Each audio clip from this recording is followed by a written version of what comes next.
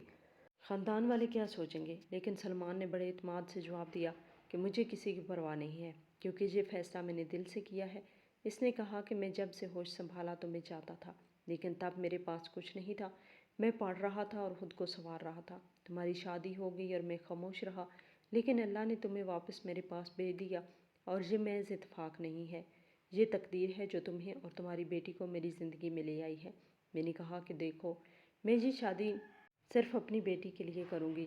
میرے دل میں محبت نہیں ہے، میرا مقصد صرف اسے ایک محفوظ سہارا دینا ہے۔ سلمان نے مسکرا کر کہا کہ وہ میرا مسئلہ ہے، میں تمہیں خود سے محبت کرنا سکھا دوں گا اور تم دیکھنا ایک دن یہ بیٹی ہی نہیں بلکہ تمہارا دل بھی مجھے مانے گا۔ یہ الفاظ سن کر میں رو پڑی۔ میری آنکھوں کے سامنے وہ تمام لمحے گھوم گئے جب میں نے ذلت برداشت کی تھی، جب بھائی اور بھابھی کے طعنے سنے تھے، جب میری بیٹی روتی تھی کہ بابا کہاں ہے اور میرا دل کٹ جاتا تھا۔ آج ایک شخص تھا جو میرا ماضی نہیں دیکھ رہا تھا بلکہ میرا حال اور مستقبل سنوارنے کے لیے تیار تھا۔ میں نے ہچکچاتے ہوئے کہا ٹھیک ہے، اگر تمہیں کوئی اعتراض نہیں تو میں راضی ہوں، اور پھر ہم نے نکاح کر لیا۔ نکاح کا دن بہت سادہ تھا، نہ کوئی بڑا مجمع، نہ کوئی دھوم دھام، بس چند لوگ اور 2 گواہ تھے، لیکن میرے لیے وہ زندگی کا سب سے قیمتی دن بن گیا۔ جب قاضی نے ہمیں میاں بیوی قرار دیا تو مجھے لگا جیسے میرے سر سے صدیوں کا بوجھ اتر گیا ہے۔ میری بیٹی خوشی سے سلمان کے پاس دوڑ گئی اور پہلی بار اس نے بابا کہا۔ وہ منظر دیکھ کر میری آنکھوں کے سامنے آنسو آ گئے اور سلمان کی آنکھوں میں بھی نمی۔ جب یہ خبر بھائی اور بھابھی تک پہنچی تو وہ آگ بگولا ہو گئے۔ بھابھی نے طعنہ دیا، واہ یہ تو کمال ہو گیا، کل تک جو ہمارے گھر میں رہ کر ہمیں طعنے سناتی تھی آج ڈاکٹر کی بیوی بن گئی۔ سلمان نے ان کی طرف دیکھا اور کہا کہ اب یہ میری بیوی ہے، یہ میرا فخر ہے اور یہ میری بیٹی ہے۔ اگر تمہیں یہ بات ہضم نہیں ہو رہی تو نہ ہو، لیکن آئندہ تمہاری زبان سے اس کے لیے کوئی غلط لفظ نہیں نکلنا چاہیے۔ میرے بھائی نے نظریں جھکا لی کیونکہ وہ جانتا تھا کہ سلمان کے آگے کچھ کہنے کی ہمت نہیں تھی۔ اس دن کے بعد میری زندگی واقعی بدل گئی۔ صبح ہوتی تو میں نئے جذبے کے ساتھ اٹھتی، شام ڈھلتی تو دل میں سکون ہوتا۔ گھر وہی تھا مگر اب اس کی دیواروں میں خوشبو تھی، اب اس چھت تلے خوف نہیں بلکہ اطمینان تھا۔ میری بیٹی بھی اسکول جانے لگی اور سلمان ہر شام اسے لینے جاتا، وہ اسے کندھے پہ بٹھاتا اور ہنستا کھیلتا گھر لاتا۔ یہ سب دیکھ کر میرا دل بھر آتا اور میں سوچتی کہ واقعی عورت کا نصیب وہ مرد بدل سکتا ہے جو سچا مرد ہو، جو عورت کو سہارا دے، جو اس کے دکھ کو سمجھے اور جو اس کی عزت کو اپنی عزت سمجھے۔ اور یہ سب سلمان نے کر دکھایا تھا۔ میری زندگی کا وہ باب جسے میں ہمیشہ اندھیروں سے جوڑتی تھی اب روشنی میں بدل گیا تھا، اور میں نے پہلی بار دل سے شکر ادا کیا تھا کہ اللہ نے میرے لیے یہ راستہ کھولا تھا۔ ہماری آج کی یہ کہانی آپ کو کیسی لگی؟ کمنٹ باکس میں اپنی رائے کا اظہار ضرور کریں، اور مزید اس طرح کی سبق آموز کہانیاں سننے کے لیے ہماری ویڈیو کو لائک کریں، شیئر کریں اور ہمارے چینل کو سبسکرائب کریں۔